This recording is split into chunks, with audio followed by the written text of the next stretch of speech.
भारताची ताकद तिच्या मातीमध्ये आहे. तीच मातीची अब्जावधी वर्षांना अन्न देते. नमस्ते सर्वांना. आम्ही शहीद भगतसिंग विद्यालय महागाव कसबा तालुका लारवा जिल्हा यवतमाळ येथील विद्यार्थिनी आहोत आणि आज आम्ही अभिमानाने आमचा प्रकल्प सादर करीत आहोत, स्मार्ट ऍग्रिकल्चर. नमस्ते, माझे नाव भाविका केने आहे. मी तुम्हाला थीम बद्दल सांगणार आहे.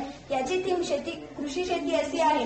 प्रेरणा विकसित भारत 2047 या दृष्टिकोनातून आमची प्रेरणा येते त्या हातांमधून जे न बोलता कार्य करतात. भारतातील शेतकरी ते आपल्या राष्ट्राचे कणा आहेत, पण त्यांना अनेक वेळा अनिश्चित हवामान, वाढते तापमान, खर्च आणि बाजारपेठेतील अडथळे यांचा सामना करावा लागतो.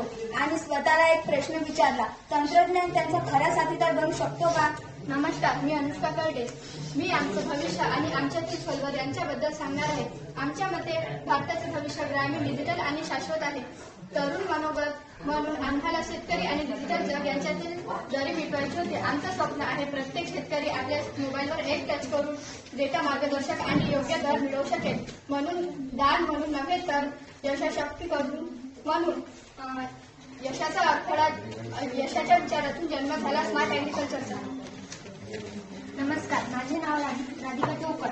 आज आम्ही तुम्हाला आम्ही ज्या समस्या ओळखल्या त्या सांगणार आहे. आम्ही आमच्या प्रवासाची सुरुवात स्थानिक समुदायाने भाषा तयार करून आणि शेतकऱ्यांशी संवाद साधून केली. त्या संवादातून आम्ही काही प्रमुख अडचणी ओळखल्या. रिअल टाईम हवामान व बाकीची माहिती नाही, पिकांसाठी खरीदारी ही शोधण्यात अडचण, मध्यस्थानावर जास्त अवलंबित्व, शाश्वत शेती पद्धतीबाबत कमी जागरूकता.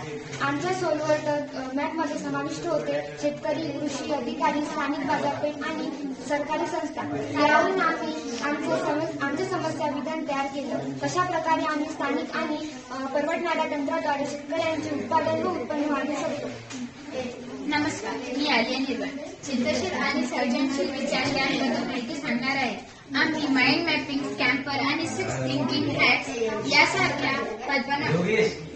कल्पनाविषयक तंत्राचा वापर केला. बऱ्याच चर्चेनंतर आम्ही हा विस्तारक्षम आणि शाश्वत उपाय निवडला. स्मार्ट ऍग्रिकल्चर एक हायब्रिड डिजिटल माहिती प्लॅटफॉर्म जो शेतकऱ्यांना तज्ज्ञानाशी जोडतो, कृत्रिम बुद्धिमत्तेनंतर आधारित पिकांच्या सूचना देतो आणि थेट खरेदीदारांशी संपर्क घडवतो, तेही त्यांच्या स्थानिक भाषेत. नमस्कार, मी प्रतीक्षा. आज मी आमचं समाधान कसं काढायचं यावर थोडक्यात बोलणार आहे. आमच्या प्रोटोटाईपमध्ये 3 प्रमुख घटक आहेत. एक साईज सेन्सर युनिट, मातीची आर्द्रता आणि पोषकाचे ओळखते. 2 ॲग्रोलिंक मोबाईल ॲप, हे पिकांच्या आरोग्याची माहिती, हवामान अंदाज आणि बाजारभाव दाखवते. 3 स्थानिक ॲग्रो सेवा केंद्र, ज्यातून ग्रामीण युवक स्मार्टफोन न वापरणाऱ्या शेतकऱ्यांना मदत करतात. आम्ही पेपर मॉडेलिंग, सर्किट सिम्युलेशन आणि वापरकर्ता मुलाखत या तंत्राचा वापर करून आमचे मॉडेल तपासतो.